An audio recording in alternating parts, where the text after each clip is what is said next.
श्रीमद्वेङ्कटनाथार्यं वन्दे वेदान्तदेशिकं लक्ष्मीनाथसमारम्भां नादयामुनमध्यमम् अस्मदाचार्यपर्यन्तां वन्दे गुरुपरम्परां यो नित्यम् अच्युतपदाम्बुजयुग्मरुक्म व्यामोहतस्तदितराणि तृणाय मेने अस्मद्गुरो भगवतोऽस्य दयैकसिन्धोः रामानुजचरणं चरणं प्रपद्ये माता पिता युवदयस्तनया विभूतिः सर्वं यदेव नेमेन मदन्वयानाम् आदर्शनगः रामं श्रीमत्तदङ्गिरिगुणं प्रणमामि मूर्ध्ना भूतं सरस्य मगाधरपट्टनाथ श्रीभक्तिसारकुलशेखर योगिवाहान् भक्त्राण्येनो परमालयतीन्द्रमिष्टात् श्रीमत्परांसुमुनिं प्रणतोऽस्मि नित्यम् नीलास्तुङ्गस्तनगरे मुक्कोटिकृतं पारात्रिं सरसिरत् सिद्धावयन्ति सुशिथिरायां यदि निगळपुङ्क्ते गोदादस्य नम इदं भुवय वास्तुभूतः அன்னவேராண்டார் அரங்கற்கு பன்ன திருப்பாவை பல்பதியம் இன்னிசையார் பாடி கொடுத்தாள் நற்பமாலை பூமாலை சூடி கொடுத்தாளே சொல்லு சூடி கொடுத்த சுழற்கொடியே தொல்பாவை பாடி அருளவல்ல பல்வழியாய் நாடினி வேங்கடவர்க்கென்ற விதி என்ற இம்மாற்றம் நாம் கடவா வண்ணமே நல்கு.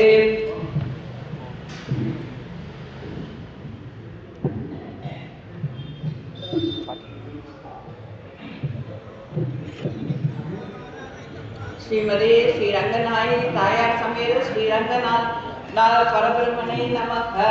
श्रीमदे श्री आंडार तायार समेत श्री कृष्णा तामரை திருவிலே சரணம். श्रीमदे श्री रामानुजाय नमः. श्रीमदे श्री वेदांत महादेशिकाय नमः. श्रीमदे श्रीमन रंगनाथ महादेशिकाय नमः. श्रीमदे शिवराम महादेशिकाय नमः. अस्मत् गुरुभ्यो नमः. முதலில் பாசுரத்துக்கு அப்புறம் முதல்ல எளிய விளக்கம், அதுக்கப்புறம் அதனுடைய விரிவான விளக்கம், அப்புறம் சுவாபதேசம். இதோட நம்ம இன்னைக்கு அனுபவிக்கலாம். நிறைய விஷயங்கள் பெரிவாழா கொடுத்துருக்கா. அடியன் சிறிய ஞானஸ்தன், அடியனுக்கு தெரிஞ்ச அளவுக்கு எல்லாருக்கும் எடுத்துருக்கு.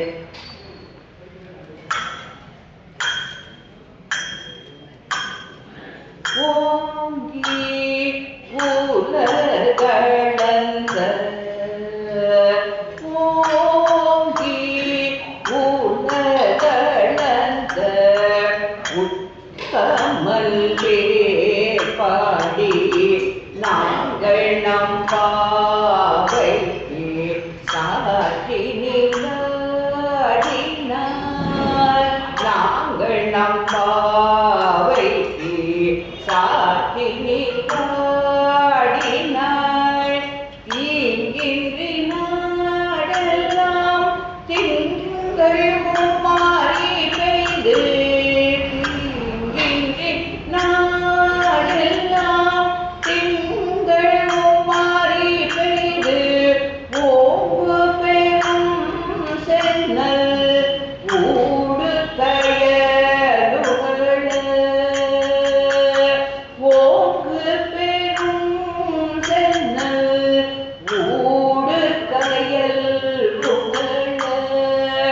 பூங்குவளை போது குறிவண்டு கண்படுப்ப பூங்குவளை போதில் குறிவண்டு கண்படுப்ப தேங்காதே போக்கிருந்து சீத்தமுலை பற்றி வாங்க. தேங்காதே போக்கிருந்து சீத்தமுலை பற்றி வாங்க. குளம் நிறைக்கும் வள்ளல் பெரும் பசுக்கள் வாங்க. குளம் நிறைக்கும் வள்ளல் பெரும் பசுக்கள் நீங்காத செல்வம் நீங்காத செல்வம் நிறைந்தேலோர் எம் பாவாய்.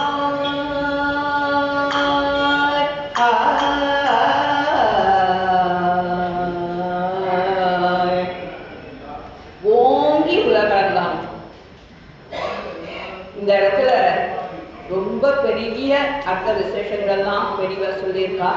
முதல்ல நம்ம வந்து அதனுடைய சிறிய அர்த்தத்தை அப்படியே அந்த பொழிப்புறன்னு சொல்லுவாங்க பெரியவாள்லாம், அந்த வார்த்தைகளுக்கு அப்படியே அர்த்தத்தை மட்டும் சொல்லிடும்.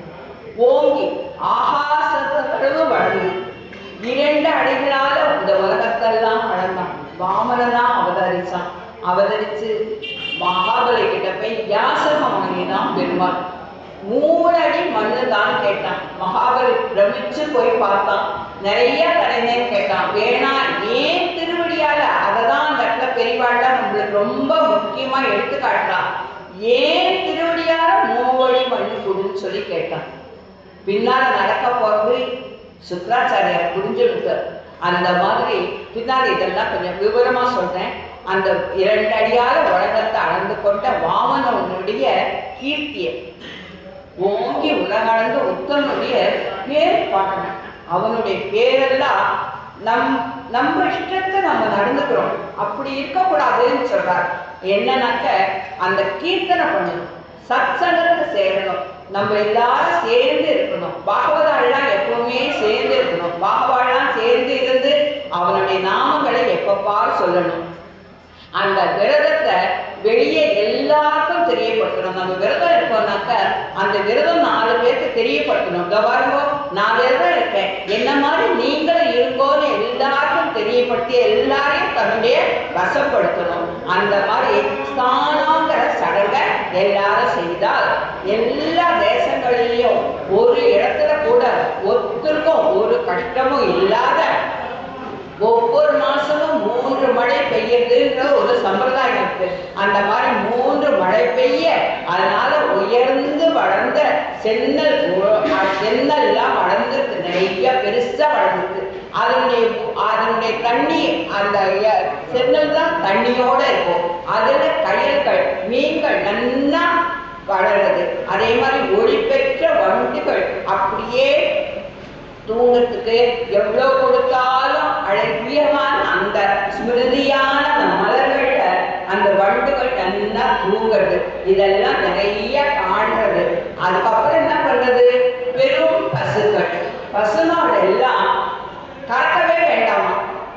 அந்த முலைக்கு அதனுடைய முலையை தொட்டுட்டு குடத்தை வச்சுட்டு மாற்றி மாற்றி எடுக்க வேண்டியதுதான் வேலையா.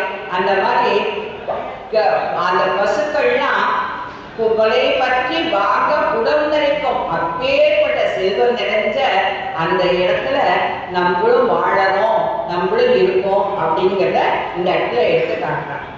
இதுல வந்து ஐயமும் பிச்சையும் காட்டி அப்படின்னு முதல் பாசனத்துல சொன்னான். ஐயமும் பிச்சையும் அப்படின்னாக்க கொடுக்கிறவாளுக்கு கொடுக்கணும், வாங்கிக்கிறவா வாங்கிக்கணும். இத வந்து எப்படி சொல்றா அப்படின்னு சொன்னாக்க அந்த ஐயமும் பிச்சையும் இந்த இடத்துல வாமனனை எடுத்து காட்டி தாயார் சொல்றா. எப்படி சொல்றா, மகாபலி கொடுக்கிறான், வாமனா பகவான் போய் வாங்கிக்கிறான். அவன் வந்து எப்பேற்பட்டவன், எல்லாருக்கும் அதிபதி அவன். ஆனா இந்த உலகம் அத்தனையும் அவன் தான் படைச்சான், அவன் தான் காத்தான், அவன் தான் வச்சுட்டு வாழறான். ஆனா அந்த இடத்துலயும் அவன் வந்து போய் இந்திர லோகத்தை அவன் படைச்சு எடுத்துட்டான். அப்படிங்கிறதுக்கோசரம் இந்திரன் போய் வேண்டினதுனால வாமனனா அவதரிச்சான். இதுல ஒரு சின்ன கதை ஒண்ணு சொல்லுவான். என்னன்னா, ஒரு வேடம் வந்து மனசார ஆத்மார்த்தமா ஒரு தவம் பண்றான். தவம் பண்றப்போ அவனுக்கு ஒரு 6 முகூர்த்த நேரம் இந்திர பதவி அவனுக்கு கிடைக்கிறது. அப்ப இந்திர பதவி கிடைக்க செய்யும் அவன் என்ன பண்ணிடுறான் அப்படின்னா, அந்த இடத்துல இந்திரனா செய்ய அவனுக்கு சொத்து சொகுகள் எல்லாம் இருக்கும்போது அவனுடைய ஐராவதம் அப்படிங்கிற தானிய அகஸ்தியருக்கு தானமா தரான். புஷ்பரஸ் என்னும் குதிரைய விஸ்வாமித்திரருக்கு தானமா தரான். காமதேவ வசிஷ்டருக்கு தானமா தரான். சிந்தாமணிய காலவருக்கும் கல்ப விஷத்தை கவுண்டரிக்கும் இந்த மாதிரி தானமா கொடுக்குறான். அந்த 6 முகூர்த்தத்துக்குள்ள அவன் நல்லா தான தர்மங்களை பண்றான். அப்படி பண்ணிட்ட பண்ணினப்போ அந்த பயனால அந்த ஒரு இதால அவனுக்கு அடுத்த ஜென்மம் மகாபலி சக்கரவர்த்தியா எடுக்கிறான். அப்போ அவனுக்கு அந்த பூர்வ ஜென்மம் வருது, அந்த இந்திர பதவி ஞாபகம் வருது. நம்ம திருப்பி அந்த இந்திர பதவியை அடையணும்ன்றதுக்கோசரம் ஒரு பெரிய யாகம் பண்றதுக்கோசரம் ஆரம்பிக்கணும். அந்த யாகத்துல அந்த யாகம் பூர்த்தி ஆயிடுச்சுன்னா அப்போ அவனுக்கு இந்திர பதவி நிச்சயம் கிடைச்சிடும். அப்போ இந்திரன் பயந்து போய் பெருமாள் கிட்ட போய் ஸ்ரீராத்தினாரா எனக்கு என் பதவிக்கு ஆபத்து வந்துருக்கே, என்னை காப்பாற்றி விடுன்னு கேட்டப்போ அப்போ கௌசலுக்கும் அதித்திக்கும் நான் வாமனனா பிறக்கிறேன், நான் உன்னுடைய குறையை தீர்த்து வைக்கிறேன் அப்படின்னு சொல்லிட்டு வாமனனா அவதரிச்சுட்டு தன்னுடைய மாதத்தோடாத, ஏன்னா மகாலட்சுமி என்னைக்கும் அகலதிலே இறையுமென்று உரையும் இறைமார்பனம். மகாலட்சுமி இல்லாத பகவான் இல்லை. அப்போ மகாலட்சுமி சொல்லலாம், என்ன நீங்க அப்படியே மாத்தோடாத என்னை மறைச்சு விடுவோ, என்னுடைய கடாட்சம் மகாபலிக்கு கிடைச்சிருந்தாங்க உங்களுடைய எண்ணம் நிறைவேறாதுன்னு மகாலட்சுமி பிரார்த்திக்க அந்த மான் தொழால தன்னுடைய மார்பை மறைச்சுட்டு போய் மகாபலி கிட்ட மூவடி மண் வேணும்னு கேட்கிறான். அந்த மூவடி மண்ணுக்கு மகாபலி ரொம்ப ஸ்தம்பிச்சு போயிட்டான். என்னடாப்பா இத்தோண்டு குழந்தை இவ்வளவு தேஜஸா இருக்கு, இவ்வளவு அழகா இருக்கு, வாமனன்னா குள்ளம், நம்மளால கற்பனை பண்ணி பார்க்க முடியாத அளவுக்கு குள்ளமா இருக்கிற அந்த ரூபம் எடுத்துருக்கான் பெருமாள். அழகு ஜொலிக்கிறான். அப்படியே பெருமாளுடைய அழகுக்கு நம்ம ஏதாவது உதாரணம் காட்ட முடியுமா? அப்பேற்பட்ட அழகனவன் அந்த மகாபலி அப்படி ஜொலிக்கிறவன் போய் மகாபலி கிட்ட மூவடி மண்ணுன்னு கேட்டவங்க ஸ்தம்பிச்சு போயிட்டான். மகாபலி வேணாம்ப்பா, உனக்கு அந்த பொருள் தரேன், இந்த பொருள் தரேன், நாடு தரேன், நகரம் தரேன்னு கேட்கலாம். எனக்கு எதுவும் வேணாம், என்னுடைய திருவடியால மூவடி கொடு, என்னுடைய திருவடியால மூவடி கொடுன்னு கேட்கலாம். அப்படி அவன் கேட்டப்போ மகாபலி சம்மதிச்சுட்டான். மகாபலி சம்மதிச்சா சுக்ராச்சாரியர் அவனுடைய குரு, மகாபலிக்கு குரு, அசுரர்களுக்கு அவர் தான் குரு. அவருக்கு தெரிஞ்சு போயிட்டு வந்தது நாராயணன் தான், இவன் ஏதோ ஒரு கிருத்திமம் பண்றதுக்கு தான் இங்க வந்திருக்கான் அப்படின்னு சொல்லிட்டு மகாபலியை கூப்பிட்டு சொல்றார், அப்பா வேண்டாம், நீ ஒத்துக்காத, இதுல ஏதோ கிருத்திமத்தனம் இருக்கு அப்படின்னு சொன்னான். அவன் சொல்றான், மகாபலி சொல்றான், நான் சத்தியம் பண்ணிட்டேன், நான் தரேன்னு சொல்லிட்டேன், எனக்கு என்ன வந்தாலும் நான் ஏத்துக்கிறேன் அப்படின்னு சொல்லிட்டு மகாபலி கொடுக்கறான். கொடுக்கறதுக்கு கமண்டலத்துல நீர் வார்க்கணும். அப்போ தானம் கொடுக்கறதா நீர் வார்த்தாதான் அந்த தானம் செல்லுபடியாகும். அப்ப சுக்கராச்சாரியர் என்ன பண்றார், ஒரு வண்டு ரூபம் எடுத்துட்டு அப்படியே அந்த கமண்டத்தினுடைய வாயில போய் மறைச்சுக்கிறார். கண்ணனுக்கா தெரியாது, இந்த சேஷிகர்கள்லாம் அவன் தன்னுடைய கர்ப்பையால எடுத்து அப்படியே குத்துறான் அந்த வழியில. அப்பா சுக்கராச்சாரியர்கிட்ட ஒரு கண் போயிடுறது, அவர் விலகிடுறார். அந்த ஆனந்தம் வந்துதான் வந்த உடனே எடுத்தான் பாருங்க பெருமாள் விஸ்வரூபம், திரிவிக்ரமனா வளரணும். எங்க ஒரு அடி பூரா இந்த பூலோகம் பாலோலகம் எல்லாத்தையும் அழைக்கிறான், இன்னொரு அடையாத சத்தியலோகம் வரைக்கும் அளந்துடுறான். மூணாவது அடியே கேட்கிறான் மகாபலி கிட்ட, இந்த மூவடி தரேன்னு சொல்லி கேட்டேனே, 2 அடியால எல்லாத்தையும் அளந்துட்டேனே, இன்னும் ஒரு அடிக்கு நான் எங்க போறதுன்னு கேட்கிறான். அப்போ மகாபலிக்கு தெரியுது தன்னுடைய ஆணவம் எல்லாத்தையும் அடக்கிட்டுறான். அதுதான் அந்த பெருமாள் பண்ணின ஒரு பெரிய அன்பு ஆதரவு எல்லாம். என்னன்னு கேட்டா மகாபலியை அழிக்கணும் பெருமாள் நினைக்கவே இல்லை. மகாபலியுடைய ஆணவத்தை அழிச்ச அவன் சரணாகதி பண்ணிட்டு தலை குவிஞ்சு நின்று என்னுடைய தலையில 3வது எங்க சுவாமி அப்படின்னு சொல்லி கேட்கிறான். அந்த அளவுக்கு அவனுக்கு மனசு இழகி போயிடுது. பெருமாள் இவன் பெருமாள் நாராயணன் அவன்கிட்ட அவனே நம்ம கிட்ட கேட்கிறானேன்னு அந்த அளவு மனசு இழகி போனப்போ மகாபலி அப்படியே பாதாள லோகத்துக்கு அனுப்பி அங்க சக்கரவர்த்தி ஆக்கி வச்சு இன்னைக்கும் பாதாள லோகத்துல மகாபலி சக்கரவர்த்தி ஆண்டு இருக்கார். அவர் அவருக்கு பால் காப்போனா தன்னுடைய அம்சத்துல 2 பேரை நிறுத்தி வச்சானா பெருமாள். அந்த அளவுக்கு ரொம்ப வசதியானது மகாபலியினுடைய சரித்திரம். இதை வந்து பிள்ளை பெருமாள் ஐயங்கார் ஒரு சின்ன பாசுரத்தால சொல்றார்.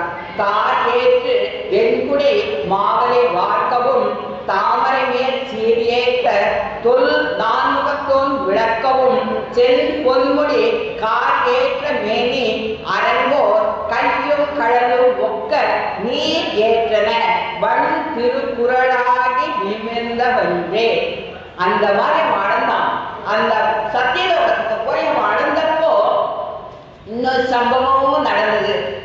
பிரம்மா பார்க்கிறார், பெருமாளுடைய திருவடியே சத்தியலோகத்துக்கு வந்துட்டு இவருக்கு என்ன பண்றதுன்னு ஒண்ணுமே தெரியல. பிரம்மாவுக்கு பிரமிச்சு போய் தன்னுடைய கமண்டல நீரால பெருமாளுடைய திருவடிய அபிஷேகமா பண்றார். அந்த நீர் வந்து பெருகி கீழே வருது. அந்த நீர் தான் கங்கா. அது அந்த வேகத்தினுடைய தாங்க முடியாத சிவபெருமான் என்ன பண்றார், தன்னுடைய சடையில தாங்கிக்கிறார்.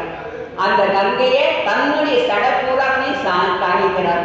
பின்னால ஒரு நாள் பகீரதன் தவம் பண்ணி அந்த கங்கையை கீழே கொண்டு வரணும்னு தவம் பண்ணினதுனால, சிவபெருமான் கிட்ட போய் காத்துனதுனால தன்னுடைய ஒரு முடியிலேருந்து இருக்கிற கங்கையை தான் வெளியே கொடுத்திருக்கார்.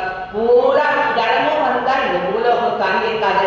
அந்த ஒரு முடி தான் இன்னைக்கு கங்கா பிரவாகமா நம்மளுக்கு ஓடிட்டு இருக்கா. இதைதான் வந்து பிள்ளை பெருமாள் ஐயங்கார் எடுத்து சொல்றார். நம்மளுக்கு பிரம்மா அம்மடத்திலாக இது பண்ண அந்த கங்கை நீரை தான் இது பண்றோம் அப்படின்னு சொல்லி சொல்றாரு. அதே மாதிரி பலிச்சக்கரவர்த்தி அவருடைய திருக்கையால நீர் பார்த்ததுனால வளர்ந்த அந்த தெரிவிக்கிறவன் அவன் எப்பேற்பட்டவன்கிறத அவனுடைய பேர் பாடணும். அதான் சொல்றார் ஆண்டாள்நாச்சியார். ஓங்கி உலகு அளந்த புத்தகன் பேர் பாடணும். புத்தன் மிக்கார் யாருமே இல்லாதவனாச்சியாமா. இன்னதுதான் அவனுக்கு குணம், இவ்வளவுதான் அழகு இருப்பான், இப்படிதான் இருப்பான் அப்படிங்கிற ஒரு வரமுறை அவனுக்கு பண்ணவே முடியாது. அந்த அளவுக்கு அவன் அவ்வளோ இருக்கக்கூடியவன். அந்த வந்து கொண்டவனே அல்லாமல் அப்படின்னு ஆழ்வார்கள்லாம் போட்டி புகழற அளவுக்கு அப்பேற்பட்ட அந்த உத்தமனை பேர் பாடணும். நம்மளுக்கு பெரியவள்னா ஒரு 12 திருநாமங்களை சொல்லியிருக்கான்.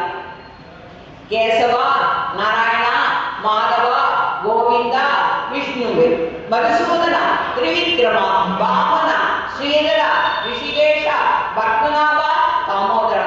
இந்த 12 நாமங்களை மட்டுமாவது மனப்பாடம் பண்ணிட்டு சொல்ல சொல்ல சொல்ல சொல்ல நம்மளுடைய பாவங்கள் தீரும். அதுவும் உங்களால முடியலையா, கண்ணா கண்ணா கூப்பிடுங்கோ. அதுவும் முடியலையா, ராமநாமம் உயர்ந்தது, ராமா கிருஷ்ணா கோவிந்தா கோவிந்தான்னு கூப்பிடுங்கோ. கோவிந்த நாமம் அவ்வளவு உயர்ந்தது, ராமநாமம் அவ்வளவு உயர்ந்தது. அந்த மாதிரி அவனுடைய பேர்களை பாடுங்கோ. அவன் எப்பேற்பட்டவன் சொன்னா, சேயோர் எல்லா உயர்க்கும் திசைகளெல்லாம் திருவடியார் தாயோன் எல்லா எவ்வுயர்க்கும் தாயோன். சேயோன் அப்படின்னா ரொம்ப தூரத்துல இருக்கிறவன், ரொம்ப தூரத்துல இருக்கிறவன். அவன் என்ன பண்ணான், திசைகள் எல்லாம் திருவடியார் தாயோன். அந்த அவன் திருவடியில வாமன அவதாரமா எடுத்து திருவடி பண்ண செய்யும் ஒவ்வொரு மனுஷா தலையிலையும் அவனுடைய திருவடி பதிஞ்சுதான். அதை ஒரு சிலர் உணர்ந்தானா, ஒரு சிலர் உணரலையா. அந்த மாதிரி திருவடியார் தாயோ எல்லா எவ்வுயர்க்கும் அவன் தான் தாய், அவன் தான் தந்தை. அவனையே நீங்க நினைச்சு அவனுடைய இதை பண்ணுவோ அப்படின்னு சொல்லி சொல்ற. அதனாலதான் அந்த அவனுடைய பேர் பாடி அந்த பிரேட்சிதம் பிரகடனம் என்று பெரியோர்கள் சொல்றாப்புல அவனுடைய பேரை எவ்வளோக்கு எவ்வளோ நம்ம சொல்றோமோ அவ்வளோ அவ்வளோ நம்மளுக்கு இத. இன்னொன்னு கட்டி பொருள் ஒரு 24 கேரட் கட்டி பொருள் போல இருக்கிறது அவன். அதையே வந்து 22 கேரட் நகையா மாத்துறது அவனுடைய நாமங்கள். வெறும் கட்டி பொண்ணை வச்சுட்டோம் நம்மளால ஒண்ணுமே பண்ண முடியாது.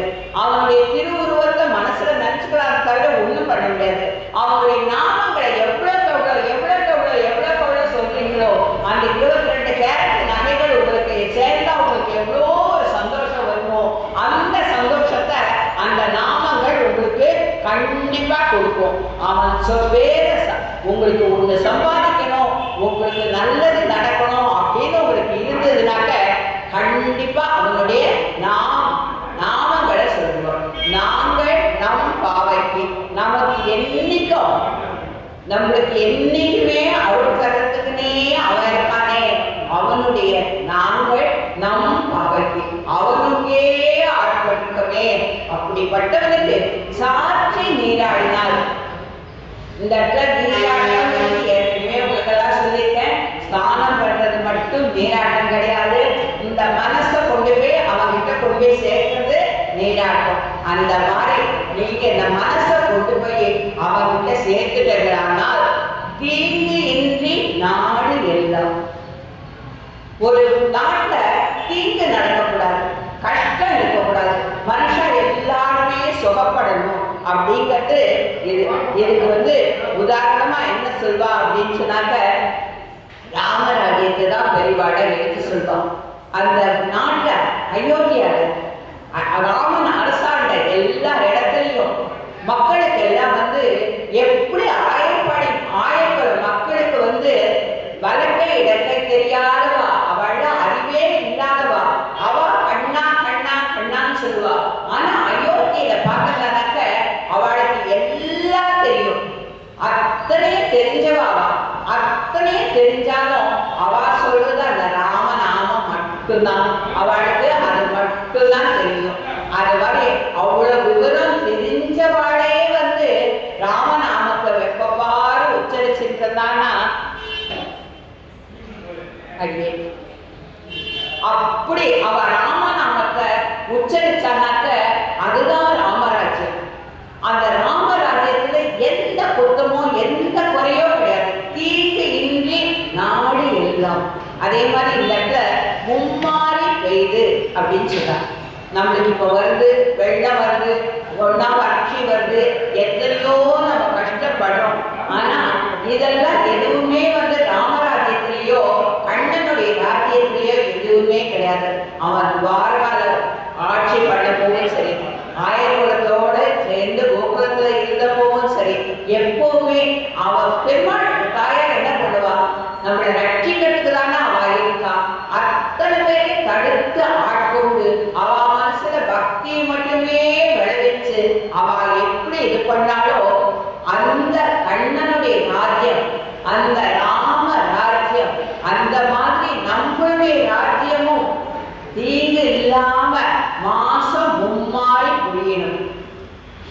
மிகவே மிகாமே வர்ஜன்யோ வர்ஷது வரிண்யோ ஔஷதா வர்யந்தம் அப்படிங்கிறது வேதம்.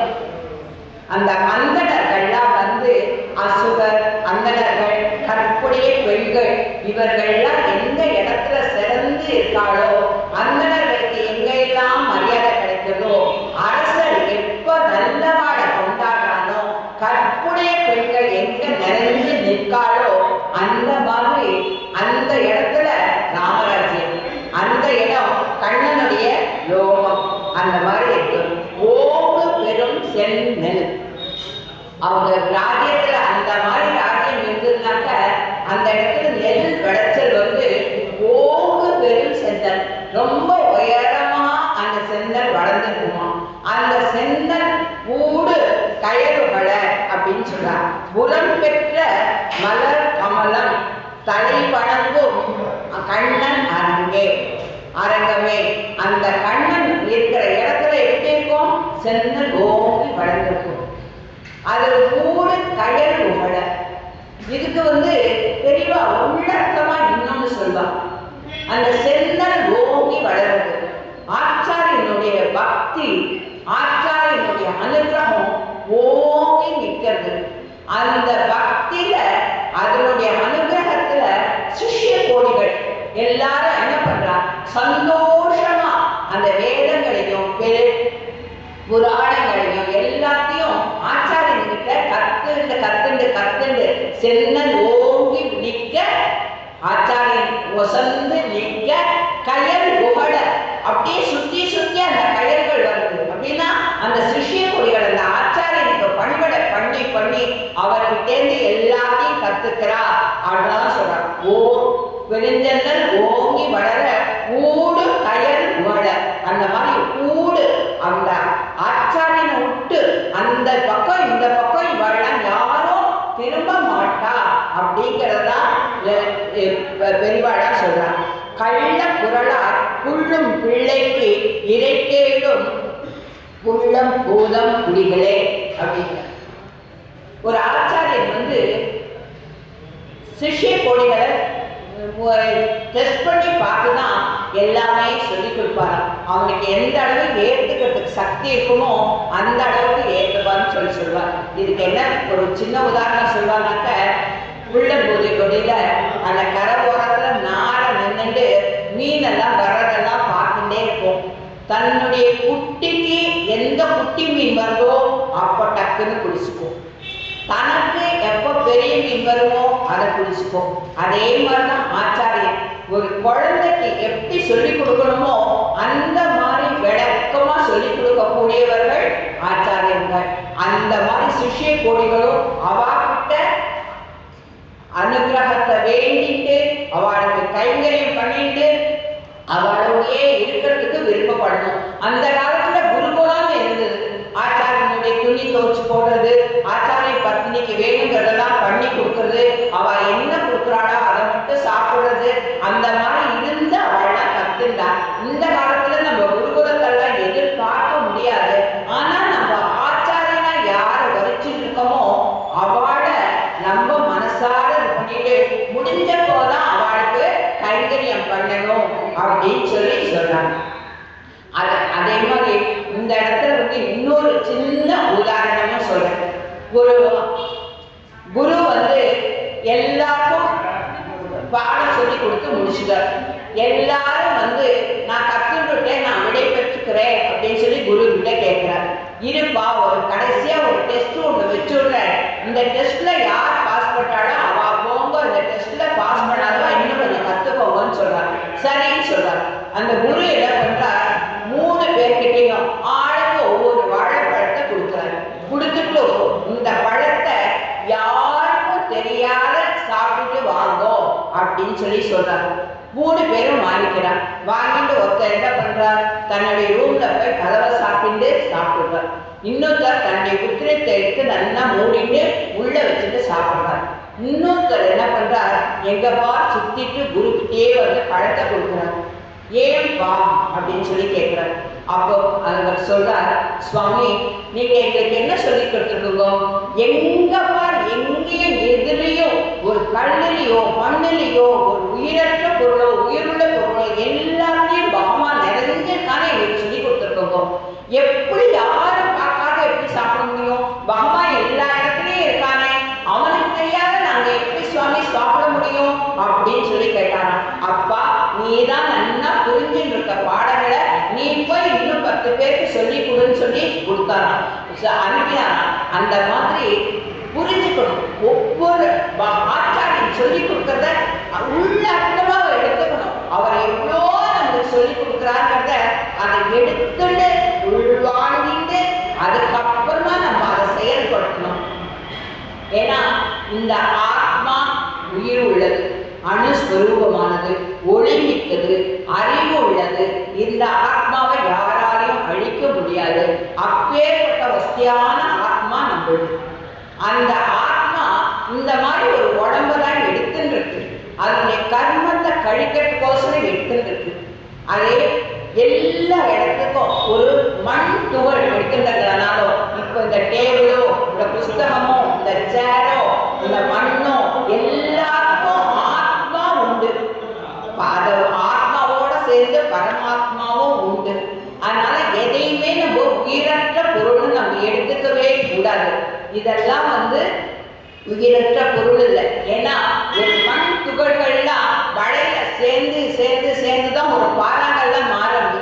அப்ப அதுக்கு உள்ளுக்குள்ள அந்த உயிர் இருக்கிறதுனாலதான் அதால வேற பொருளா மாற முடியாது. அந்த மாதிரி எல்லாத்தையும் ஆத்மா உண்டு பரமாத்மா உண்டுன்னு நினைக்கணும். ஒண்ணுலையும் நீங்க நடனம் ஆடுறவாழ பார்த்தீங்கன்னாக்க முதல்ல அவ தலையை நமஸ்காரம் பண்ணிட்டு அதுக்கப்புறம் தான் நடனமே ஆட ஆரம்பிக்கும். ஏன்னா அந்த தரை அதுங்கிறது பூமாதேவி மட்டும் இல்லை, அந்த மண்ணு அந்த தரைக்கும் உயிர் உண்டு, ஆத்மா உண்டு, பரமாத்மா உண்டு. இதுக்கு மேல நம்ம பண்ண போறமே கற்றுக்கோசம் தான் அவ அதை பண்றாளியா. அந்த மாதிரி எல்லாத்தையும் ஆத்மா இருக்கு, எல்லாத்தையும் பரமாத்மா இருக்குன்றத ஆச்சாரியம் மூலமா தெரிஞ்சுட்டு அது வழியில நம்ம தரணும். அதே மாதிரி பூங்குழவை பொறி வண்டு கண் பகல் பூங்குவளை குவளை மலர் அப்படியே அழகா மலர்ந்திருக்கு. அந்த இதுல அந்த குவளை மலர்ல பொறி வண்டு கண் படுப்ப அந்த பெண் வண்டும் ஆண் வண்டும் சேர்ந்து அதுல படுத்துட்டு இருக்கான். இதுக்கு பெரியவாழ என்ன அர்த்தம் சொல்லுவாங்க, வண்டு அப்படிங்கிறதுக்கே எந்த இடத்துல வண்டுங்கிற வார்த்தை வந்தாலும் வண்டுங்கிறது ஆச்சாரம்.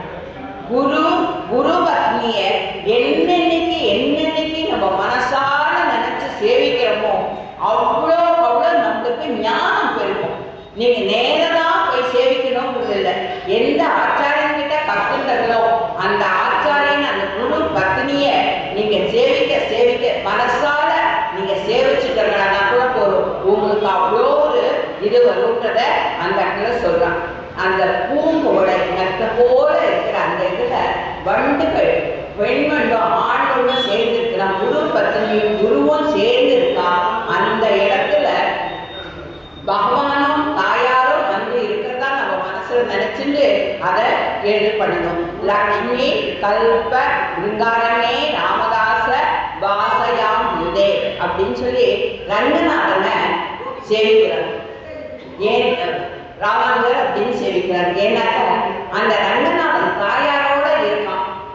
அவன் என்னை எப்பப்பாரு பார்த்துட்டு இருக்கான், என்னை ரட்சிக்கிறதுக்குனே காத்துட்டு இருக்கான். அவன் இருக்கிற செய்ய எனக்கு என்னத்துக்கு கஷ்டம்? அந்த ராமர் போல வசிக்கிற அந்த மகாலட்சுமி அவர்களே இறையும் என்று அவனுடைய நெஞ்சிலேயே சாஸ்வதமா இருக்காளே, அப்படிப்பட்ட லட்சுமி அவன் தாங்கிட்டு கண் வளர்ந்திருக்கானே. யார் வருவா, யார் தன்னை சேவிப்பா, யார் அருப்புரியா? ஆண்டாள் நாச்சியார் வந்தாளே, அவளை நான் திருவடியில சேர்த்துட்டேனே. திருப்பாணாழ்வார் வந்தாரே, அவளை நான் திருவடியில சேர்த்துட்டேனே. இந்த மாதிரி என்னுடைய பக்தர்கள் யார் வரப்பதான் நித்தியம் அவன் காத்துட்டு இருக்கான். அவன் காத்துட்டு செய், எனக்கு எந்த கவலையும் இல்லை அப்படின்னு சொல்லி ராமானுஜர் சொல்றதா வாக்கு பெரிவாழா தான். அந்த மாதிரி அவ்வளோ வசந்த ஸ்ரீரங்கம், அவ்வளோ வசந்த ரங்கநாதன், அவன் நம்மளை என்னைக்கு ரட்சிப்பாங்கிற ஒரு திண்ணமான நம்பிக்கை நம்மளுக்கு நிச்சயமா இருக்கணும். தேங்காயே புக்கு இருந்து ஒரு கஷேத்திரத்துக்கு ஒரு வயலுக்கு நீர் வேணும். அந்த நீர் இருக்க அப்போ அந்த நெல் நல்லா வளரும். அந்த நெல் வளர்ச்சி, அந்த நெல் வளர்ந்து முடிஞ்ச உடனே அந்த நெல்லை நம்மளுக்குன்னு எடுத்துக்கிறோம். அதுல இருக்கிற அந்த வைக்கோல மாடுகளுக்கெல்லாம் கொடுக்குறோம். மீதி இருக்கிறத எருவா அந்த நிலத்துக்கு இது பண்றோம். அந்த மாதிரி அதனுடைய எல்லாமே உபயோகம் ஆகாத நம்மளுடைய எண்ணங்கள் எல்லாத்தையும் பிறருக்கு நம்ம யதாசக்தி நீங்க கடன் வாங்கி யாருக்கும் கொடுக்கணுங்கிறதெல்லாம் இதுல சொல்லவே இல்லை பெரியவாழ்லாம். யதாசக்தி உங்ககிட்ட இருக்கிறத எப்பவுமே தானம் கொடுத்து பழகுவோம். இதுக்கு என்ன ஒரு உதாரணம் சொல்றாங்கன்னாக்க அந்த பசுக்களை தான் சொல்றாங்க.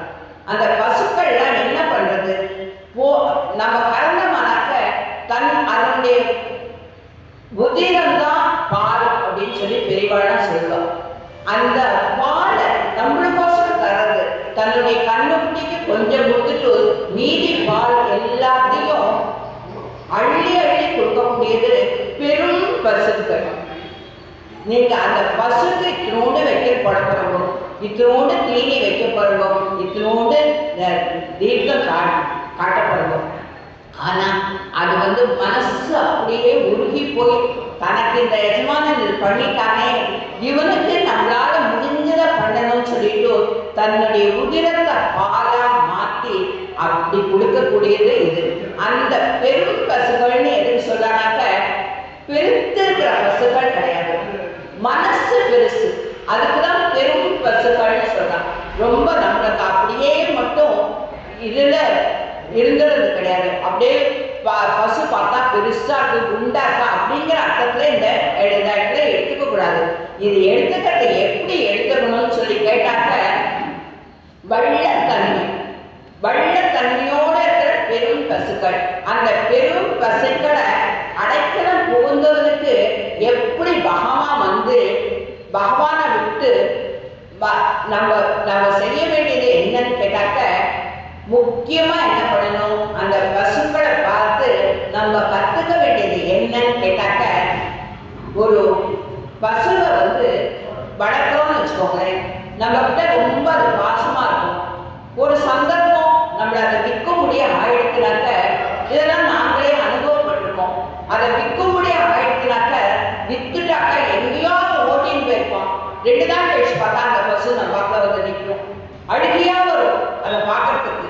அந்த எஜமான் மேல அந்த விசுவாசம், நீதான் எனக்கு எஜமானன் அப்படின்னு சொல்லி அந்த பசு எப்படி சொல்றதோ அந்த மாதிரி நம்ம அடக்கலமா புகுந்துட்டோம் பகவான்.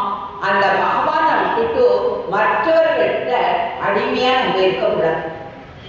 பகவானுக்கு மட்டும்தான் நம்ம ஆட்படணும், பகவானுக்கு மட்டும்தான் நம்ம அடிமைப்படணும்.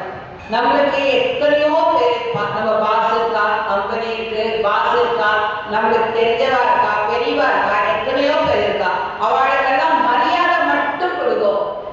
ஆட்படுறது பகவான் கிட்ட போய் ஆட்படுது. அவன்கிட்ட மட்டும்தான் நீங்க ஆட்படணும். அவனை விட்டுட்டு மற்றவரை உபாயமா இது பண்ணக்கூடாது. உங்களுக்கு கம்பெனிலேயே ஒரு உத்தியோகம் கிடைக்கணும், ஒரு ப்ரமோஷன் கிடைக்கணும், எதுவா இருந்தாலும் பகவான் மனசார நினைச்சுட்டு அது இருந்ததாக தானே அது உங்களுக்கு உபாயமா மாறிடும். கண்டிப்பா அது கிடைக்கும். வேற வழி தேடாதவோ, வேற வழியில போகாதவோ.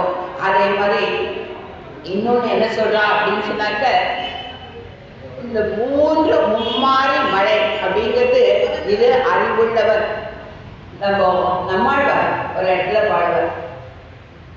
ஆடி ஆடி அகம் கரைந்து பாடி பாடி இசையால் பாடி பாடி கண்ணீர் மல்க காந்தி நாடி நரசிங்க என்று நாடி நாடி நரசிங்க என்று வாடி வாடும் இவ்வாமுதலே. இந்த ஜென்மம் நான் எடுத்ததுக்கு ஆடி ஆடி அகம் கரைந்து. நம்மாழ்வார் நிறைய இடத்துல சொல்றார். என்ன சொல்றாருனாக்க பகவான் நாமத்தை சொல்லணும்னாக்க நம்ம ஆடணும், பாடணும், குதிக்கணும், குட்டிக்கரணமா போடணும்னு சொல்லி நம்மாழ்வார் நிறைய பாசல்கள்ல சொல்றார். அந்த மாதிரி ஆடி ஆடி அகம் கரைந்து இந்த உடம்பு உருகணும். அவனை போய் சொல்ல ஆரம்பிச்சிட்டோம்னாக்க உடம்பு மெய் சிலிர்க்கணும், இந்த உடம்பு உருகணும், உருகி கண்ணீர் மல்கி கண்ணு தண்ணி வரணும். பகவானே காட்சி தர மாட்டியா அப்படிதான் அவங்ககிட்ட கேட்கணும். நம்மாழ்வார் அதைதான் நம்மளுக்கு காட்டி கொடுத்துருப்பார். எனக்கு ஒரு நாள் வாராய், ஒரு நாள் வாராய், ஒரு நாள் வாராய் தான் நிறைய பாசனங்களே எடுத்து கொடுக்குறாரு. அந்த ஒரு நாள் எனக்கு நேரம் காட்சி கொடு அப்படின்னு சொல்றார். அந்த மாதிரி நம்ம மனசு உருகி கண்ணீர் பல்கி அவனை கூப்பிடணும். அந்த இன்னொன்னு என்ன பண்ணணும், வேதாந்த புஸ்தகம் எல்லாத்தையும் எழுதணும். அதை நம்ம எழுதுறது மட்டும் போறாது. அடியான மாதிரி ஒரு சின்ன சான்ஸ் கிடைச்சிருக்கு. எப்படி நிறைய விஷயங்கள் என்னால அடியானுக்கு தெரிஞ்சதை நான் பகிர்ந்துக்கிறேனோ அந்த மாதிரி அடுத்த வாழ்க்கை உபதேசிக்கணும். 12 நாமமாவது சொல்லுங்க, ராமகிருஷ்ணாவாவது சொல்லுங்க, கண்ணா கண்ணான்னு கூப்பிடுக்கோ, உபதேசிக்கணும். அடுத்த வாழ்க்கை உபதேசிக்கணும். அதே மாதிரி கோர்கானே அச்சாத மூர்த்தி, அவனை எப்பவும் மனசுல நினைச்சுட்டு இருக்கணும். நம்ம நினைச்ச போல அவன் நம்ம மனசுல காட்சி தரணும், நம்ம உள் மனசுல காட்சி தரணும். இதையோ மும்மாறி பெய்துக்கிறதுக்கு இது எல்லாத்தையும் அழகா எடுத்து காட்டலாம். கீர்த்தி பயிர் எழுந்து அப்படின்னு அவதார் சொல்றார். எப்படின்னு கேட்டாக்க மனுஷாதான் இருக்கணும், வசந்த ஜாதியில தான் பிறந்திருக்கணும், ரொம்ப வசதியா இருக்கணும், வேதம் படிச்சிருக்கணும், அவளுக்கு மட்டும்தான் நான் ஒரு பட்சி. ஏன் கதிவாண்டனை எடுத்துக்கோங்க, எனக்கு மட்டும் மோட்சம் கொடுத்தா போறாது, என் பானைக்கும் கொடுன்னு கேட்டா அதுக்கும் கண்ணன் சரின்னு சொன்னாங்க. அந்த பானையில தான் கொஞ்ச நாளை போய் ஒழிஞ்சிட்டதுக்கோசரம் அந்த பானைக்கு மோட்சம் கொடுத்தாங்க. எப்பேற்பட்ட கருணையும் அவன் கருணை வள்ளல். அவனை என்ன பண்ணணும்? கண்ணா என்னை ஏற்றுக்கோ, நம்மளுடைய ஆத்மா அந்த உடம்பு எல்லாம் ஒழுங்குது, நீ ஏற்றுக்கோ, என்ன சீக்கிரம் உங்களை கர்நாடகை பண்ணிக்கிறேன், உங்ககிட்ட சேர்த்துக்கோ அப்படின்னு சொல்லி அவங்கிட்ட போய் தஞ்சம் அடையணும். அது ஒண்ணுதான் நம்ம பண்ண வேண்டியதெல்லாம். அதுதான் பறக்கும் புகழ்வாரும் காக்கும் சுரபிகள் போல் சொருகின்றன பசுக்கள். எல்லாரையும் காப்பாற்றத்துக்கு தாய்ப்பாலுக்கு அடுத்தது அந்த பசுனுடைய பால் தான். அவ்வளோ வசதியானது. தன்னை காப்பாற்ற அத்தனை பேருக்கும் அள்ளி அள்ளி அள்ளி கொடுத்ததே. அந்த மாதிரி அப்பேற்பட்ட அந்த பசுக்கள் நிறைஞ்சது அந்த ஆயக்குளம். அந்த ஆயக்குளத்துல கண்ணன் இருக்கான். அந்த கண்ணன் இருக்கிற அவனை எப்படி அவர்கள்லாம் கொண்டாடலாம்? இவன் கண்ணன், இவன் தெய்வம், இதுக்கோசரம் இவனை கொண்டாடணும்னு அவ கொண்டாடவே இல்லை. கண்ணா கண்ணா கண்ணா, அவனை தவிர வேற நினைப்ப வாழ்க்கை வரல.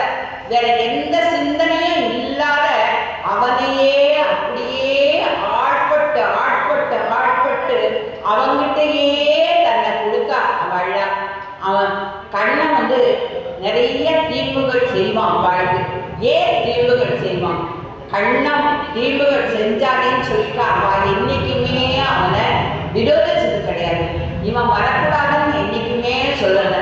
எங்காத்துக்கு வரமாட்டானா, என்னோட கொஞ்ச நாள் இருக்க மாட்டானா, இந்த மாதிரி தான் வள ஏங்கிக்காட தவிர கண்ணனை ராசக்கு இடையில கண்ணனை காணும்னு சொல்லிட்டு அவள் கவிச்ச கவிப்பு அவ்வளோ பாகவதத்துல அவ்வளோ வசதியா எடுத்து சொல்றான். காணும்னாக்க தவிக்கணும்.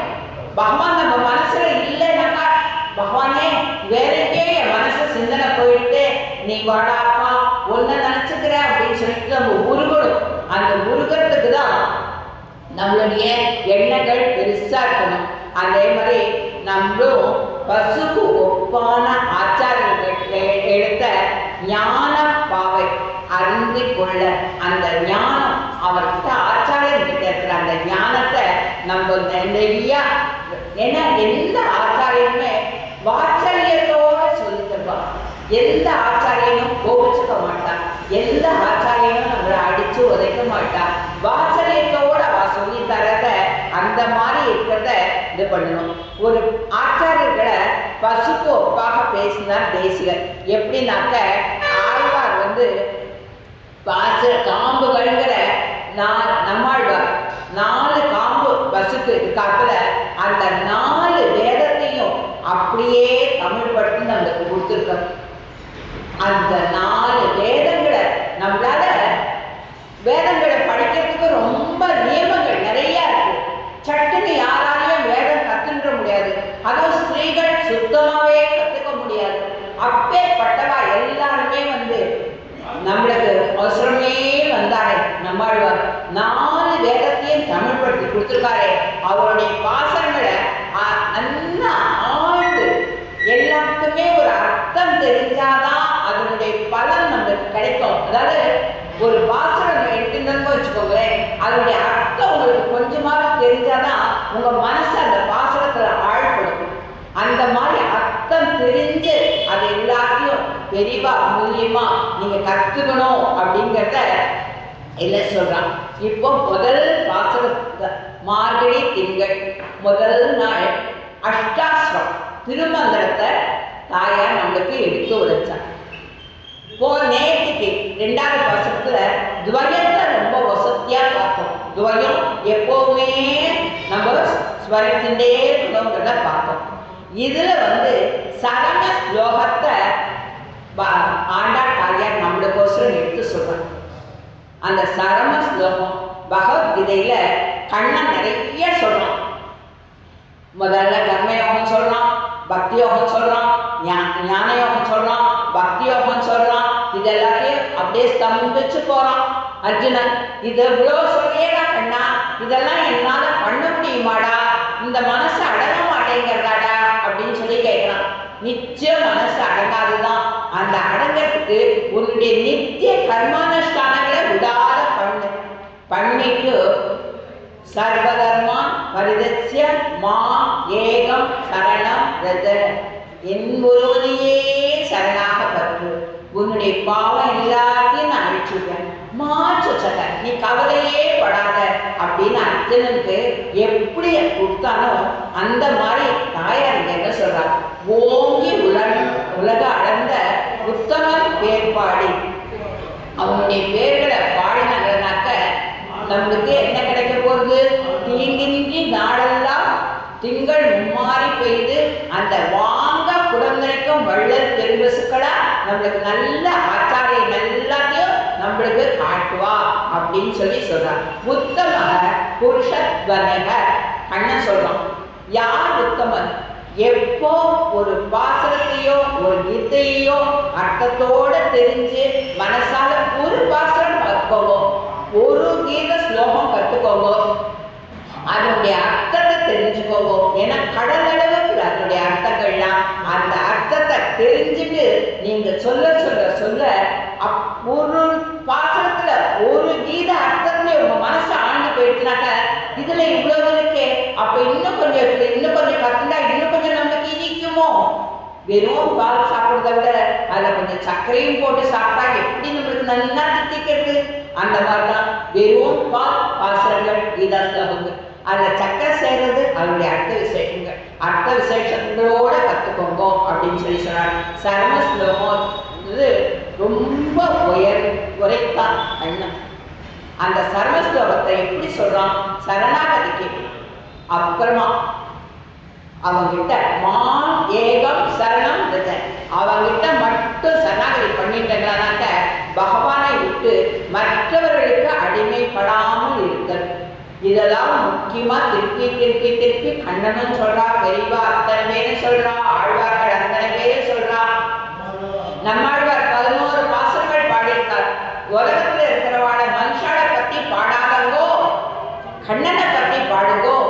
அவன் சொன்னால் விரோதம் இது, நான் சொன்னால் எல்லாருக்கும் கோபம் தான் வரும், ஆனாலும் சொல்கிறேன் பகவானை பாடுங்கோ, மனுஷாலை பத்தி பாடாதங்கோ அப்படின்னு சொல்றாரு. அந்த மாதிரி பகவான் கிட்ட நீங்க அடிமைப்பட்டுட்டா அவனுக்குனே உங்க ஆத்மாவையும் அவனுக்குனே உங்க உடம்பையும் கொடுத்துடுங்கிறானாக்க அவன் சொத்து, அவன் பார்த்து அவன் போட்டுப்பான்.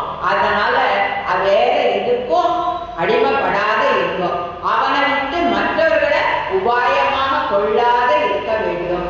அவனை விட்டு மற்றவரை பயனாக கொள்ளாமல் இருக்க வேண்டும். எதுக்கும் நம்ம ஒருத்தர்கிட்ட போய் யார்கிட்டையும் எதையும் யாசிக்க கூடாது. கல்வியை தவிர, ஆச்சாரியங்கள் கிட்ட தவிர, பெரியவா கிட்ட தவிர, நம்மளுக்கு சாஸ்திர சம்பிரதாயங்கள், பாசுரங்கள், மந்திரோபதேசங்கள், பாகவதம், ராமாயணம், மகாபாரதம் இது எல்லாத்தையும் எனக்கு உபதேசிக்கணும்னு சொல்லி கேட்கலாமே தவிர எதுக்கும் பயனை எதிர்பார்க்க கூடாது. யார்கிட்டையும் பயனை எதிர்பார்க்க கூடாது. நான் இது கொடுத்தேன் அதுக்கு பதிலுக்கு இது, நான் ஆச்சாரியனுக்கு 10 லட்சம் ரூபாய் கொடுத்தேன் அதுக்கோசரே அவருக்கு என்னை கற்றுக் கொடுத்தார், அந்த மாதிரி ஒரு நினைவு நம்மளுக்கு வரவே கூடாது. என்னுடைய ஆச்சாரியனுக்கு என்கிட்ட 10 லட்சம் ரூபாய் தான் இருந்தது, இதெல்லாம் என்னால சமர்ப்பிக்க முடிஞ்சது, அந்த மாதிரி ஒரு ஏக்கம் நம்மளுக்கு வரணும். இவ்வளவுதான் கொடுக்க முடிஞ்சதுன்னு சொல்லணும். அதுக்கு பயனா அவர் எனக்கு கற்றுக் கொடுக்கணும்னு சொல்லி நம்ம எதிர்பார்க்க கூடாது. ஆச்சாரியன் ரொம்ப வசதியானவர். மகாலட்சுமியை ஆச்சாரியனுக்கு உபதேசித்து அந்த ஆச்சாரியன் நம்ம கிட்ட இருக்கிறார். நம்ம ஆச்சாரியன் கிட்ட போயிட்டு போனா ஆச்சாரியன் மகாலட்சுமி தாயார்கிட்ட கொண்டு போய் சேர்த்துருவா. மகாலட்சுமி சாத்தியார் நம்மளுடைய குற்றம் குறைகளை எல்லாத்தையும் மறைச்சு பகவானை சேர்த்துவா. அப்பேற்பட்ட வசதியான அந்த ஆச்சாரியன் அவர்கிட்ட நம்ம போலாம தவிர ஒருத்தர்கிட்டையும் பயனை எதிர்பார்க்க கூடாது. நித்தியப்படி கீதையில கண்ணன் சொல்றான், நித்தியப்படி நம்ம பண்ற அத்தனை காரியங்களையும் சர்வம் கிருஷ்ணார்ப்பண வஸ்துன்னு அவனுக்கு அர்ப்பணிச்சுதான் பண்ணணும். நான் இந்த ஸ்ராத்தம் பண்றேன், நல்லா ஸ்ராத்தம் பண்றேன், இத்தனை பேருக்கு இவ்வளவு வச்சு கொடுத்தேன், அதனால எனக்கு இவ்வளவு சக்தி வரக்கூடாதுன்னு அதனுடைய பலனை நீங்க எதிர்பார்க்க கூடாது. ஸ்ரத்தையோட ஸ்ராதம் பண்றேன், அந்த கண்ணன் என்னை காப்பாற்றுவான். ஸ்ரத்தையோட சந்தியாவதனம் பண்றேன், அந்த கண்ணன் என்னை காப்பாற்றுவான். ஸ்ரத்தையோட ஆராதனை பண்றேன், அந்த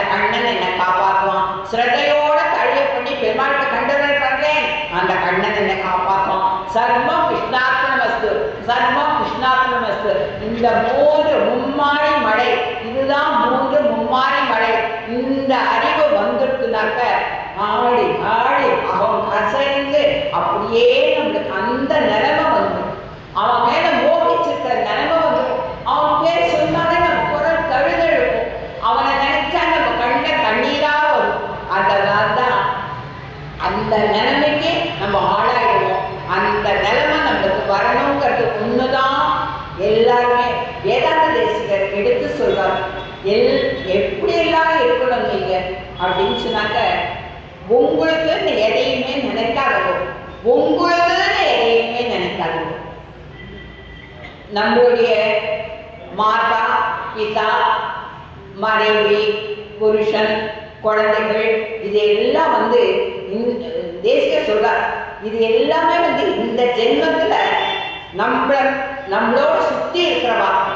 அவளுக்கு செய்ய வேண்டியது என்ன கடமையோ அந்த கடமையை மட்டும் நீ பண்ணு போதும். ஆனா அவகிட்ட ஈடுபாடு வைக்காது. என் குழந்தை, என் புருஷன், என் மனைவி, என் அப்பா, என்ன அம்மா, அந்த என் அப்படிங்கிற வார்த்தையை எடுத்துடும். நான் அப்படிங்கிற வார்த்தையை எடுத்துடும். இந்த ஜென்மம் எனக்கு பகவான் கண்ணன் கொடுத்துருக்கான். இந்த ஜென்மத்துல இவாட எனக்கு அப்பா அம்மாவா கொடுத்துருக்கான். இந்த ஜென்மத்துல இவரை புருஷனா இவரை மனைவியா கொடுத்துருக்கான். இந்த ஜென்மத்துல இவாள்னா குழந்தைகளா கொடுத்துருக்கான். இவாளுக்கு என்னென்ன கடமை என்னால செய்ய முடியுமோ இந்த சரீரத்திலையும் இந்த மனசாலையும் அவளுக்கு எந்த அளவுக்கு வசதியா பண்ண முடியுமோ, மூஞ்சி சுணக்காத கோபப்படாத அவளுக்கு நான் எல்லாத்தையுமே பண்றேன். ஆனா எல்லாமே அந்த கண்ணனை நினைச்சுட்டு பண்றேன். கண்ணன் கொடுத்துருக்கான், அனுபவிக்கிறேன். கண்ணன் நிறைய சொத்து கொடுத்துருக்கான், அனுபவிக்கிறேன். கண்ணன் கஷ்டம் கொடுத்துருக்கானா, என் ஜென்மத்தை கழிக்கிறான். என்னுடைய நம்ம பாவம் புண்ணியம் ரெண்டுத்தையும் கழிச்சாதான் நம்மள கண்ணன் கிட்ட போக முடியும். புண்ணியத்தை சேர்த்து வச்சாங்கன்னா மட்டும் நம்மளால பரவப்படம் போயிட முடியாது.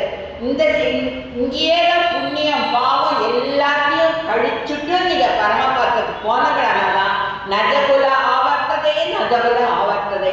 அவன் திரும்பி வருவதே இல்லை, அவன் திரும்பி வருவதே இல்லை. அங்க போயிட்டு போனா நம்ம திரும்பி வரப்போறது இல்லை. திரும்பி திரும்பி திரும்பி இந்த உலகத்துல அடுத்த ஜென்மம் பிறந்து பழந்து அனுபவிச்சு திரும்பி கீதை கண்ணன் சொல்லுவான். ஒரு பிறவிங்கிறது ஒரு சட்டை கிழிஞ்சு போயிட்டுனா தூக்கி போட்டு புது சட்டையை எடுத்து மாட்டிக்கிறாப்புல இந்த பிறவி முடிஞ்சிட்டுனா இந்த ஆத்மாப்பை இன்னொரு ஜீவனுக்குள்ள இன்னொரு உடம்புக்குள்ள புரிஞ்சுக்கும். இது வேண்டாமே நம்மளுக்கு. என்னத்துக்கோசரம் இந்த உலகத்துல நம்ம இப்படி உழந்துட்டு இருக்கணும்? இங்கதான் இந்த கோபம் தாபம் எல்லாமே பொச்சரிப்பு பொறாமை எல்லாமே இங்கதான் இருக்கும். அவங்கிட்ட போயிட்டு மனக்க நம்மளுக்கு இந்த மாதிரி உடம்பு வலிக்கிறதுக்கு ஊர் சதை ரத்தம் இதெல்லாம் இருக்கிற உடம்பு நம்மளுக்கு அங்க கிடையாது. ஆனந்தம் அந்த ஆனந்தம் உடையது அந்த பரமபதம், ஒளிமயமானது பரமபதம். அங்க போறதுக்கு எல்லாரும் கொஞ்சமாவது முயற்சி பண்ணணும். முயற்சி பண்றதுக்கு முதல் அடி கண்ணா கண்ணா கண்ணா ராமா கிருஷ்ணா கோவிந்தா கேசவா நாராயணா மாதவா கோவிந்தா விஷ்ணுவே மதுசூதனா திருவிக்ரமா வாமனா ஸ்ரீதரா ரிஷிகேனா பத்மநாபா தாமோதரா. அவன் நாமங்கள், அவன் நாமங்களை யார் சொன்னாலும் கை தட்டுவோம். எழுந்து ஆட முடிஞ்சா ஆடுவோம், பாட முடிஞ்சா பாடுவோம். அவன் நாம எங்க கேட்டாலும் அப்படியே ஸ்தம்பிச்சு நின்றுடுவோம். மனசு அவனுடைய நாமத்துல முதல்ல உங்களை கட்டுப்படுத்தி கொண்டு வந்து போகும். அவன் நாமத்தை பழக பழக பழக மீதி எல்லாம் கருணை வள்ளல் அவன் பார்த்துருவான். எப்படி நம்மளை திருத்தணும், எப்படி நம்மளை ஆட்கொள்ளணும், எப்படி நம்ம மனசுல போடணும், எப்படி நம்ம நல்ல வாழ மாற்றணும், எப்படி நம்மளை அவன்கிட்ட கொண்டு போய் சேர்த்துக்கணும். அந்த பொறுப்பெல்லாம் அவனுக்கு. நம்மளுக்கு அந்த பொறுப்பெல்லாம் எதுவுமே கிடையாது. சரணாகதி பண்ணிட்டோம்னா ஆச்சாரியன் கிட்ட போய் பரநியாசம் வாங்கிட்டோம்னா நிச்சிந்தையா இருக்கணும்னு சொல்றாரு வேதாந்த தேசிகர். நிச்சிந்தையா இருக்கணும். எனக்கு என்னை பத்தி என் உடம்பை பத்தியே என் மனசை பத்தியே எனக்கு கவலையே கிடையாது. ஏன்னா இதை நான் அவனுக்குன்னு ஒப்படைச்சிட்டேன். இனிமே அவன் பார்த்துப்பான். எனக்கு எந்த கவலையும் இனிமே கிடையாதுன்னு சொல்லி தேசிகர் எடுத்து சொல்றார். அந்த மாதிரி அவன்கிட்டயே மனசை செலுத்துறதுக்கு நம்ம ஆண்டாள் நாச்சியார் ஒவ்வொரு பாசத்துலையும் உள்கருத்தா எவ்வளவோ எவ்வளவோ எவ்வளோ விஷயங்களை சொல்லியிருக்கா. அடியனுக்கு சிறிய ஞானஸ்தன். அதோட நான் எனக்கு நேரமும் ரொம்ப குறைவா இருக்கிறதுனால எல்லாத்தையுமே கொஞ்சம் தான் எடுத்து உங்களுக்கெல்லாம் சொல்ல முடியுது. இன்னும் நிறைய விஷயங்கள் இருக்கு. அடியனால இவ்வளவுதான் உங்களுக்கு சமர்ப்பிக்க முடியுது. அடியை சமைக்க பிரார்த்திக்கிறேன். இவ்வளவுதான் சொல்லியிருக்கேன். மனசு ரொம்ப வேதனைப்படுறது. ஆனா இதுவாக சொல்றதுக்கு பகவான் கூட்டானே அப்படிங்கிற ஒரு சந்தோஷமும் மனசுல நிறைஞ்சு இருக்கு. எல்லாருக்கும் அடியனுடைய சிந்தனைகள். அடியே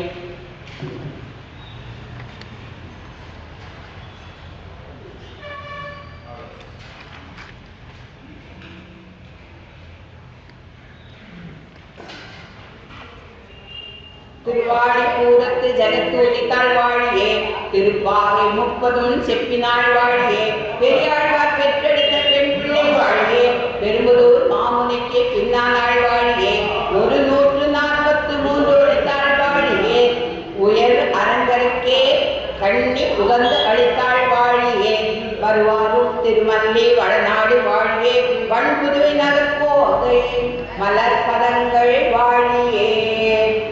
அடியன் சர்மம் கிருஷ்ணார்ப்பணமஸ்து. குற்றங்கொடைகள் நிறைய இருக்கலாம். அடியனை க்ஷமிக்க பிரார்த்திக்கிறேன். அடியன்